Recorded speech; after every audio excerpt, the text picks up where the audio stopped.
The history of the Sasanian dynasty.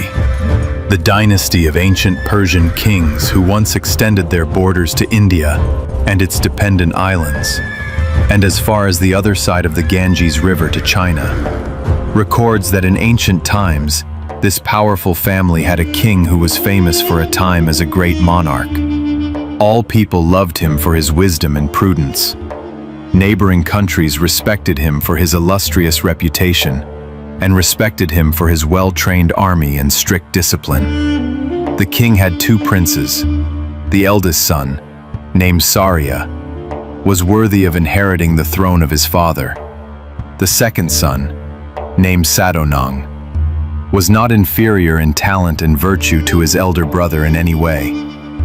After a long and glorious reign, the king passed away, and Prince Saria ascended to the throne. According to the law of the country, Sadonang was not entitled to share in the power and had to live like a commoner. However, not only was he not jealous of his brother's happiness, but he also tried his best to please him. This was not too difficult. Saria, who loved his younger brother, was even more pleased with his attitude and wanted to share the country with him. The king gave him land and appointed him king of Greater Tartaria. Shah immediately took office and established his capital in Samarkand, the capital of this country. 10 years had passed since the two kings had been separated.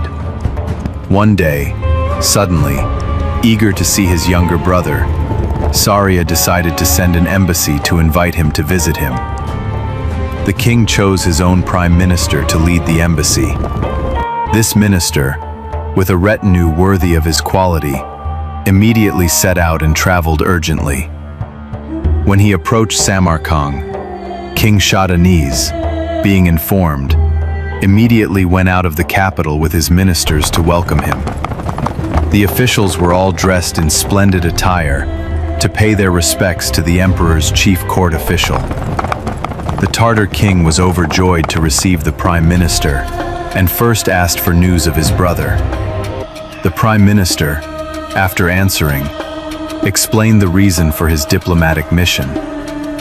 Chadang was deeply moved. "My fair vizier," said the king, "his brother the emperor has done me such a great honor that no invitation could please me more. If he wishes to see me, I am also very anxious to visit him. Time has not diminished the love between us brothers. Our borders are at peace. I need only 10 days to prepare to set out with you. Therefore, there is no need for you to enter the capital for such a short time. Quickly now. Stop here and set up camp here. I will order that a great deal of fresh fruit be brought to you and your entourage." The order was immediately carried out. As soon as the king turned back to Samarkand, the vizier found that someone had brought him a great deal of food and drink, along with delicacies and very precious gifts. Meanwhile, King Chadang was preparing to depart. He dealt with the most urgent matter, set up a council to govern the country during his absence, and appointed as its head a minister whose talents and virtues the king understood well, and whose confidence he had completely. After 10 days, the escort was ready. The king bade farewell to the queen, left the capital in the afternoon with the officials who accompanied him, and rested in the palace he had built next to the prime minister's camp. The king conversed with the envoy until midnight. At that time, wishing to see once more his beloved queen, the king returned alone to the palace and went straight to the harem. The queen did not expect the king to return, having just done something illegible with a low-ranking official in the inner palace. The two lay together for a long time and were now fast asleep. The king crept in, thinking that he was giving the queen, whom he still thought loved him dearly, the pleasant surprise of seeing her husband return. But how the king was astonished to see, under the never-ending light of the palaces of the lords, a man held in her arms. The king was silent, not knowing whether to believe his eyes or not. But there was no doubt. The king said to himself, "Strange. I have not yet left the palace, I am still at the foot of Samarkand, and they have dared to humiliate me. Ah, you wretch. Your crime cannot go unpunished. As a king, I must punish the immoralities that occur in the country. As an offended husband, I have the right to take revenge. In a fit of rage, the poor king drew his sword, approached the bed, and struck the two adulterers who were sleeping soundly. Then, he grabbed their bodies one by one and threw them out the window into the deep moat surrounding the palace. Having taken revenge in this way, the king left the capital as quietly as he had entered and returned to the palace. As soon as he arrived, without letting anyone know what he had just done, he ordered the camp to be broken up and set out. Break up the camp! Everything was done immediately. Before dawn, the royal carriage had already set off amid the loud sound of drums and gongs, bringing joy to everyone except the king. Still worried about the queen's infidelity, the king was sad and depressed all the time on the road. Nearing the capital of India, the king was personally led by the emperor with the entire court to welcome him. How happy the two kings were to meet each other again. They both dismounted, embraced each other, and after expressing their affections with extremely intimate gestures, the two kings mounted their horses and rode into the city amid the cheers of the elder king's subjects, to the emperor's palace through a common garden, which was already very magnificent, and still used for ceremonies and celebrations in the court, now all the more splendid because of the new furnishings. Saria bade farewell to the Tartar king, to give him time to bathe and change his clothes. But as soon as he left the dressing room, the emperor returned back.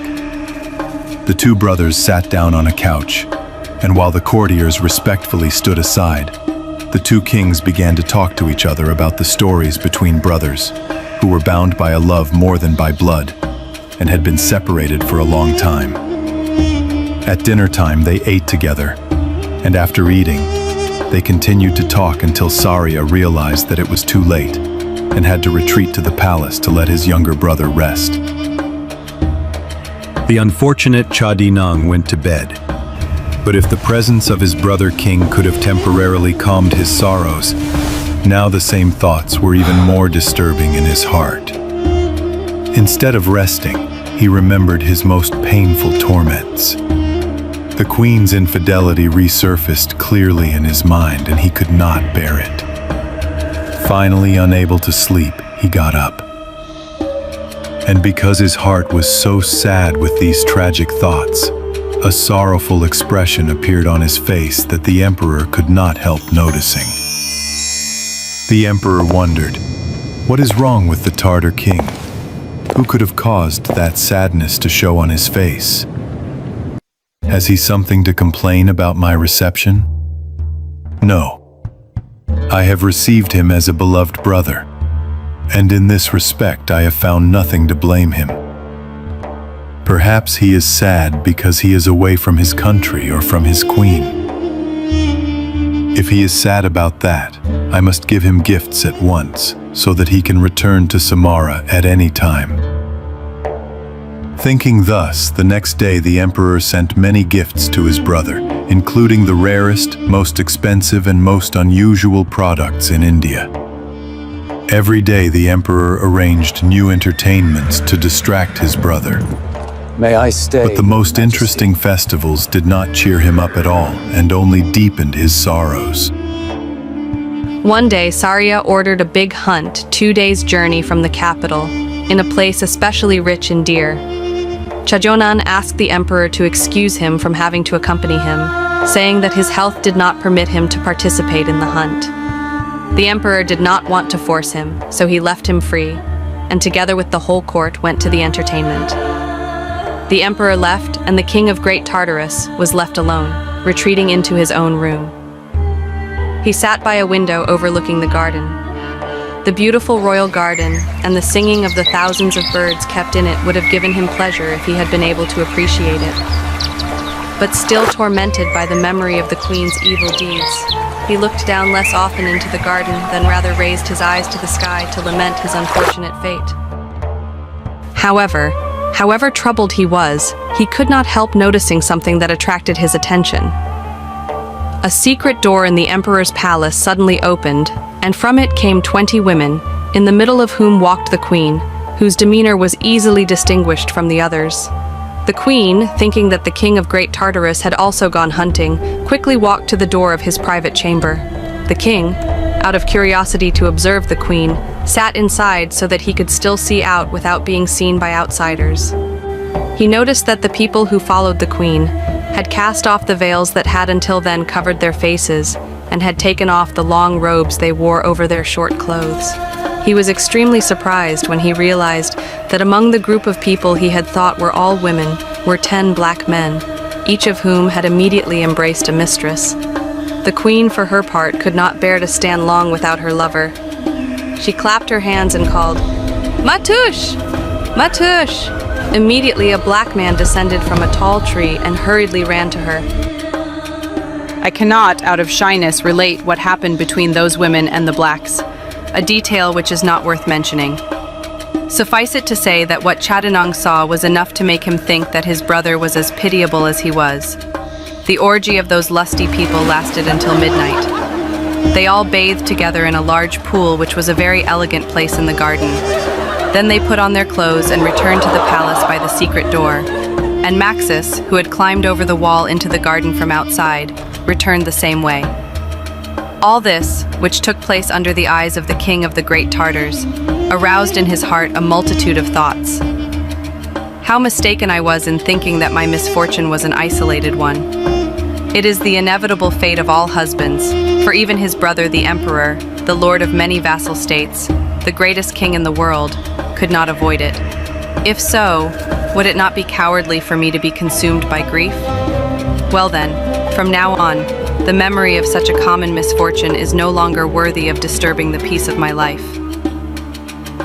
Indeed, from that moment on, his sorrows were gone. If he had not seen the scene under the window, he would not have cared for food, and now he ordered supper to be served and ate the most delicious meal since his farewell to Samarkand. Moreover, he felt delighted to hear the melodious songs and music played during the meal. The following days, Chajang was very cheerful. When he heard that the emperor had returned from hunting, he went out to greet him and cheerfully congratulated his brother. Saraya did not at first notice this change in his brother. The king was still busy talking about regretting that he had not accompanied him on the hunt. And without waiting for his brother to reply, the king hastened to boast about the large number of deer and other wild animals he had hunted, and recounted the joys of the hunting trip. Chajang, after listening attentively, began to speak. Since he was no longer preoccupied with the melancholy that had prevented him from expressing his full intelligence, he now spoke many interesting stories. The emperor, thinking that he would see his brother again, still in the same state of sadness as when they had parted, was very pleased to see him happy. "My dear brother," said the king, "I thank heaven and earth for the welcome change which has occurred to you during my absence.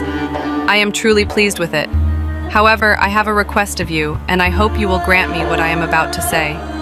"What else can you refuse me?" replied the Tartar king. "As for this Sajanan, your king has all power.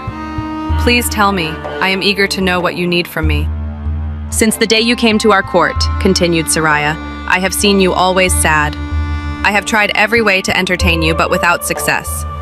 I thought you were sad because you were away from your country.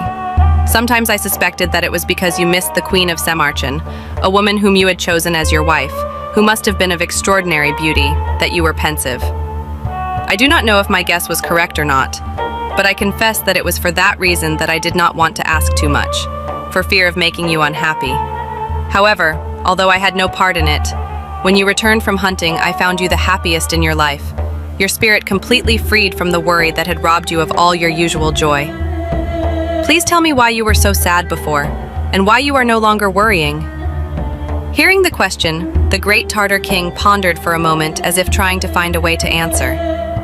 Finally, he replied, "You are my emperor, my lord, but I beg you, spare me the obligation to answer your question."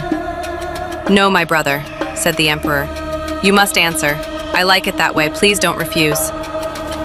Unable to refuse the insistent question of Sharia, Chajonan said, If so then, brother, you have commanded, I will obey you. Then he related the infidelity of Queen Samarkand. Having finished, he said, that is the reason why I was sad. Please judge whether my attitude was wrong. Oh, my brother, exclaimed the emperor, showing how much he sympathized with the Tartar king's hatred. The story you have just told me is most disgusting, and I must be very patient to hear it to the end.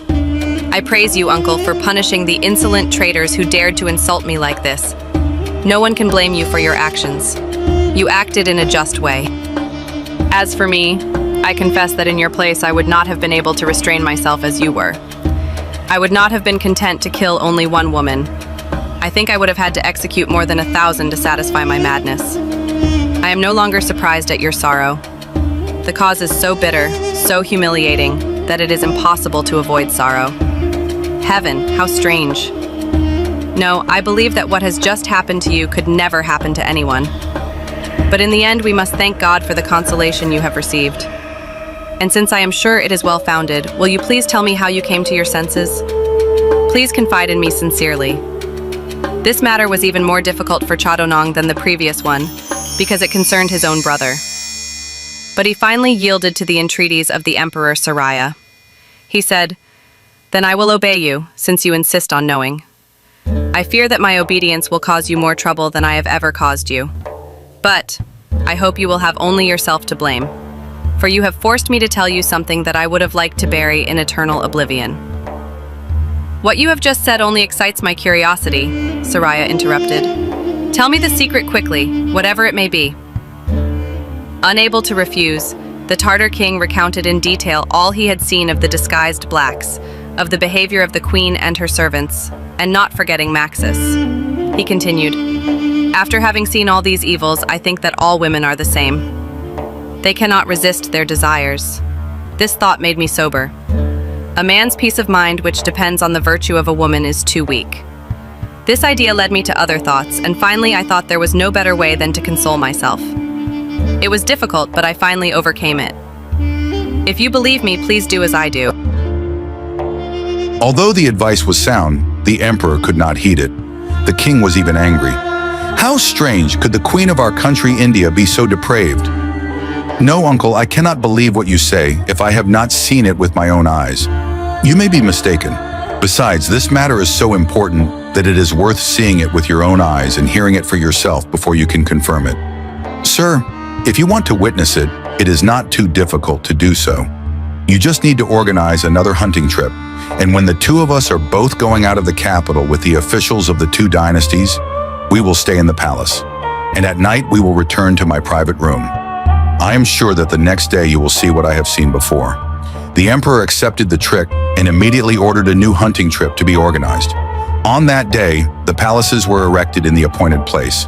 The next day, the two kings set out with all their retinues. They arrived at the place where they were to camp and remained there until evening. At this time, Saraya summoned the vizier.